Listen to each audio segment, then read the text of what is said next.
In this chapter, we'll explore the last two elements of the marketing mix, promotion and pricing. We begin this discussion with the promotion strategy. Promotion is the function of informing, persuading, and influencing a purchase decision. An integrated marketing communication is the coordination of all promotional activities, which includes advertising, personal selling, sales promotion, and public relations, to produce a unified, customer-focused message. With a marketing mix, we blend the product distribution, promotion, and pricing strategies to fit the needs of our target market. Within the promotional strategy, we have a promotional mix, which is a combination of personal and non-personal techniques designed to achieve promotional objectives. Personal selling is the interpersonal promotional process involving a seller's face-to-face presentation to a prospective buyer. We'll look at personal selling more later. Non-personal selling consists of advertising, sales promotion, direct marketing, and public relations. Each component of the promotional mix offers its own advantages and disadvantages, as you can see on this slide. You can pause any of the slides at any time during this presentation if you want to read more. Each of these will be discussed further in the chapter. Promotional strategy objectives vary. Here are 5 major promotional objectives. Marketers sometimes pursue multiple objectives at the same time. Promotion can be used to differentiate a firm's product from its competitors. By applying the concept of positioning, marketers attempt to establish their products in the minds of customers by communicating meaningful distinctions about the attributes, price, quality, or use of a good or service. A major portion of U.S. advertising is information-oriented. Increasing sales is probably the most common objective. Here, with stabilizing sales, marketers are trying to stimulate sales during slack periods. And sometimes they want to accentuate a product's value, perhaps emphasizing warranties and hidden benefits of ownership. Here are 2 more effective ways to promote your product.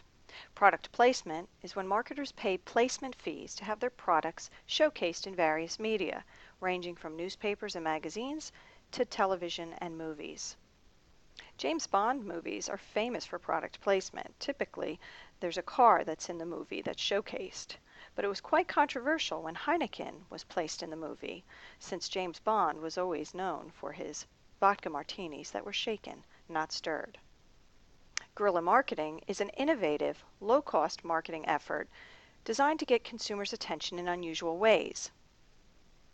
Before Red Bull was popular, they would leave empty cans on tables and at bars to catch people's attention. It would cause a conversation. Gee, what is that new drink? Never had that before. Maybe I have to try it. Now, let's look at advertising. Advertising is a paid, non-personal communication delivered through various media designed to inform, persuade, or remind members of a particular audience. There are different types of advertising. Product advertising consists of messages designed to sell a particular good or service. We're all familiar with advertising on television that's there for a specific good. For instance, perhaps an ad to sell you a pair of sneakers.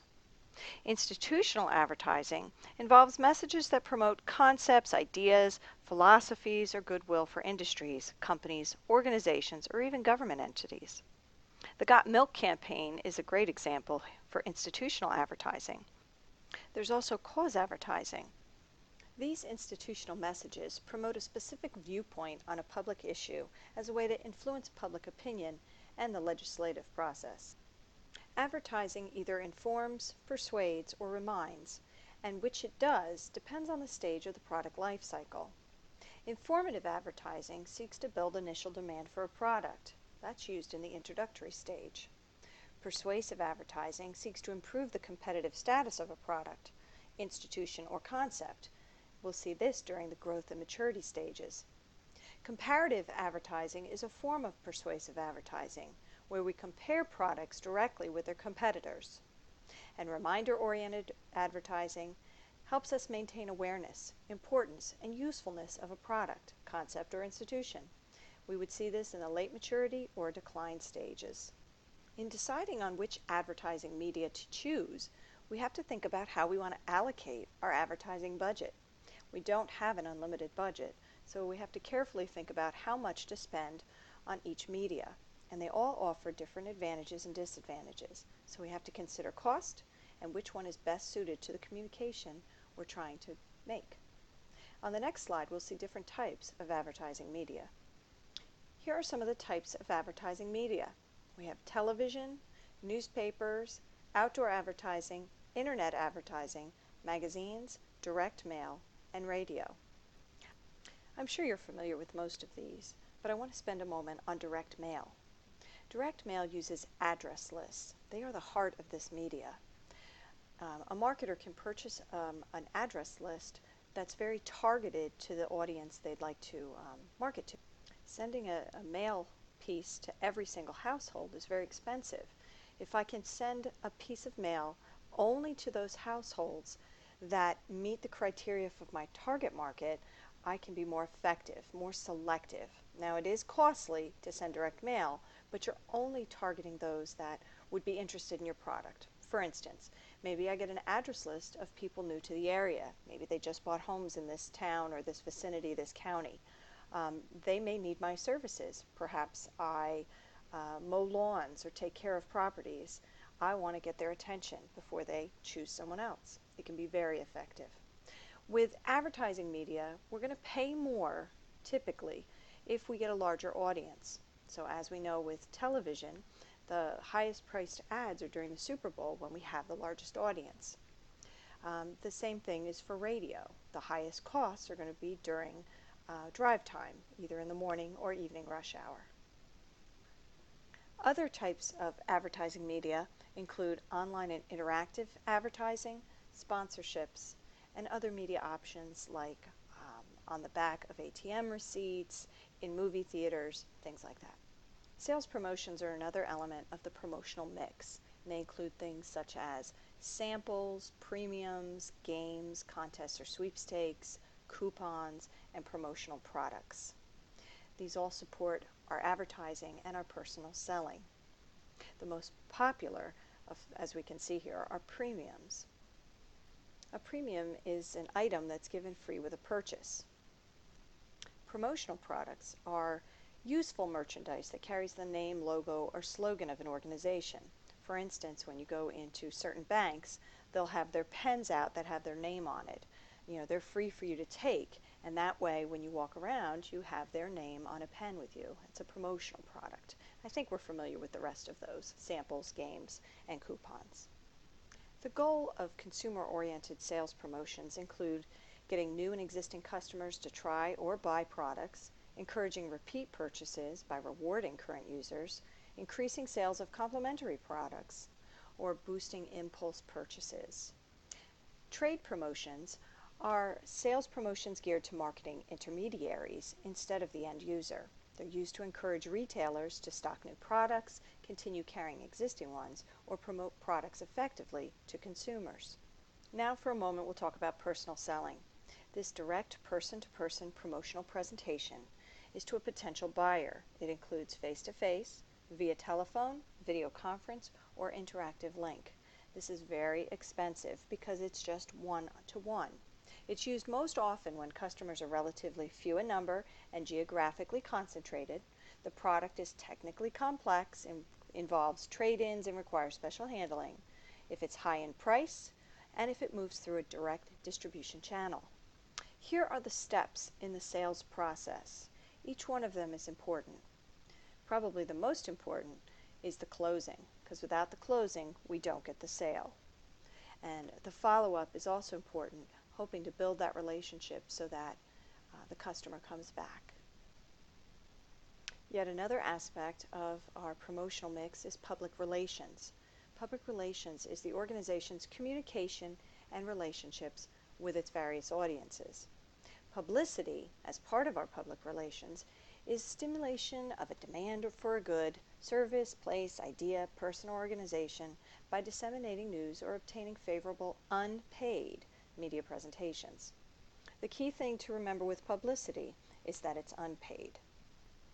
We need to select our promotional mix. The guidelines for this allocation of our efforts and expenditures comes down to these questions. What is our target market? What's the value of our product? And what time frame is involved? Then we can choose the different elements we've talked about in our promotional mix and put it together to be effective in getting our message across. The last concept to talk about before we move on to price are the pushing and pulling strategies. A pushing strategy is when we promote to members of the distribution channel, not to the end user. Thereby, we're pushing the product through the channel. One way to do this is through cooperative advertising. These are allowances in which the firm shares the cost of local advertising of their product or the line with the channel partners. Pulling strategy is where we generate consumer demand by promoting to the final users, who then exert pressure on the distribution channel to carry the good or service, in essence, pulling it through the distribution channel. The last piece of the marketing mix is price. Price is the exchange value of a good or service, and like with promotion, we have different objectives for pricing. We can either price for profitability, so we could maximize profits by either reducing costs, or we can maintain our price and reduce our package size. Both of those would increase our profitability. We could have volume objectives, where we base our pricing decisions on certain market share goals. We could price to meet competition. We would be meeting our competitors' prices, but we have to be careful that we don't end up in a price war. And lastly, we have prestige, where we establish a relatively high price to develop and maintain an image of quality and exclusiveness. We might decide to do cost-based pricing. This is the practice of adding a percentage of a specific amount, which we call a markup, to the base cost of a product to cover overhead costs and generate profits. A tool we can use in doing pricing is this break-even analysis. This pricing technique is used to determine the minimum sales volume a product must generate at a certain price level to cover all costs. With any product, there are fixed costs, which are represented by this line here, 42,000, and there are variable costs. So for every unit produced, there's a $14 per unit variable cost. When we choose the unit cost for our sales at $20 per unit, we can put into a formula these factors and determine that at $20 per unit, our break-even point is 7,000 units. At that price point and those units produced, we will break even. From 7,001 units on, we'll start to see a profit, which is this area right here. Lastly, we have some other alternative pricing strategies. A skimming pricing strategy sets an intentionally high price relative to the prices of competing products. This often works for the introduction of a distinctive good or service with little or no competition. It has several advantages, including allowing a manufacturer to recover its development costs quickly. It lets a firm maximize revenue from a new product before competitors enter the market. It permits marketers to control demand in the introductory stage and then adjust production to match demand. Penetration pricing, on the other hand, sets a low price as a major marketing weapon. It's often utilized when there's lots of competition. Prices can be increased after consumers have developed some recognition and preference for the product. This assumes the below market price will aid in market growth. This can help us get a large market share. Everyday low pricing is a strategy where we maintain low prices rather than relying on short-term price-cutting tactics, which is what discount pricing is, having price cuts at different times. Competitive pricing, we've already touched on this. This is when we keep the price of our product at the same general level of all the competing offerings. And lastly, odd pricing, which is a psychological type of pricing, where we'll charge something like $39.95 instead of $40 because it sounds cheaper.